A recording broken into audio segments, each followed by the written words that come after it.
Thank you for escaping with me into the cave. As I meditate on what the cave is really about, it's pretty evident that when you go into a dark place, or you simply close your eyes, and you have no light, then you have two things that are existing: your spirit, your soul, your essence, and your mind. And it's only when you light a match, flip a switch, that you have light, that you then see form. And so Christ entered the world as that light, which projects form. It's very simple. The transfiguration. It's beyond our capability to understand. It falls purely into the mystery, the realm of mystery. So over the last few years, whenever we turn on the TV, you hear nothing but death, death, death. And what really hurts the most is when you hear about all the innocent children who have been bombed or killed in Gaza and Israel, and school shootings and the like. And it's just a waking nightmare.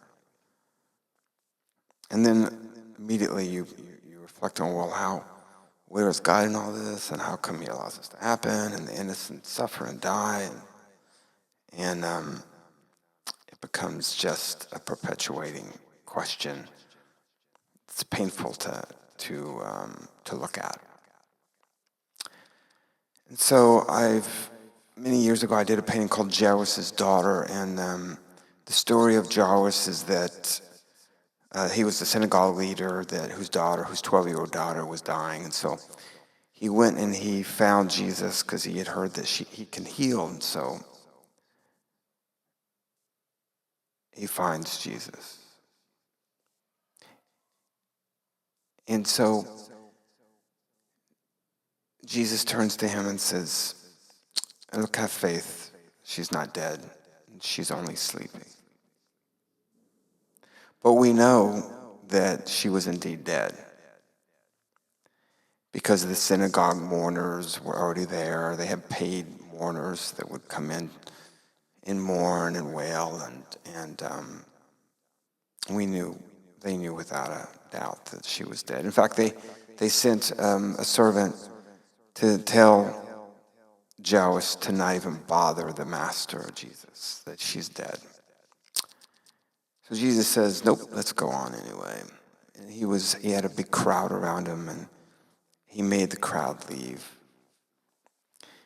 So he's then left with only Peter, James, and John, and they enter into the room where the little girl is lying there dead.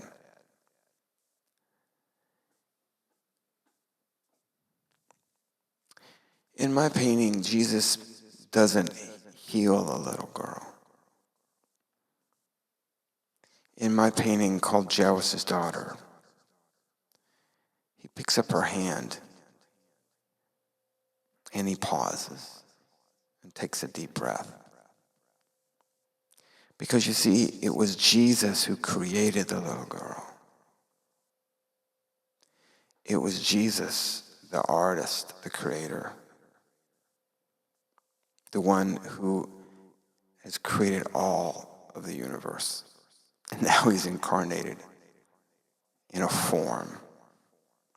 So he pauses. He doesn't just immediately raise her from the dead. And in this painting, he pauses and he ponders, and he's very upset.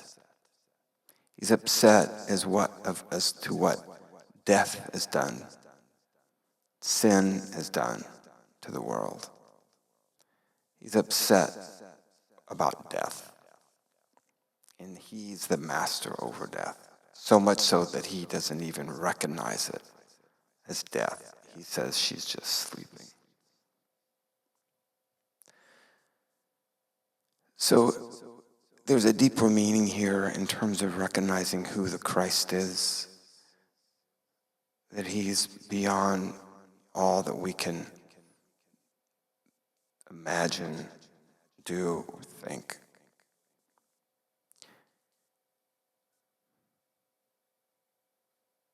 The raising of Jairus' daughter.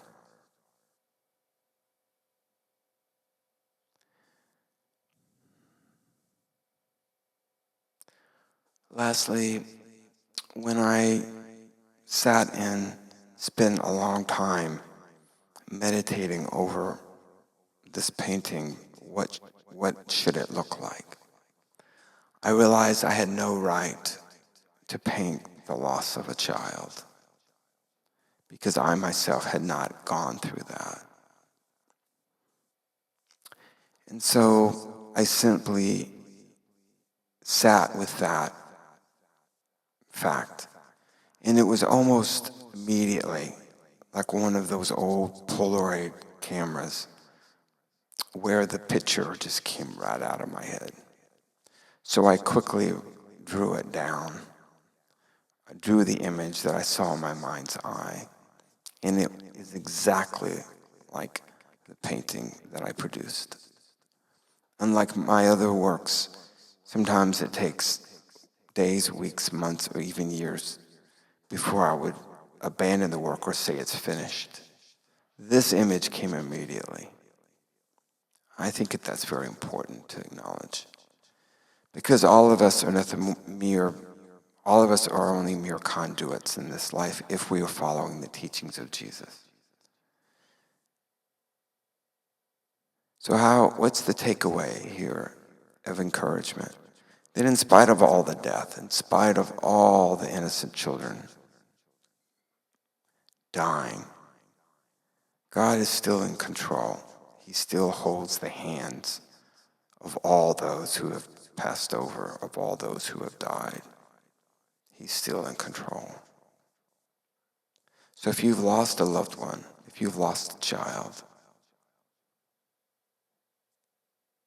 it's only for a season.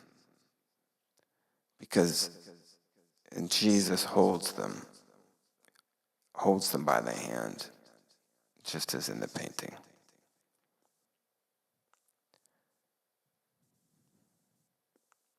Jairus' daughter. Amen.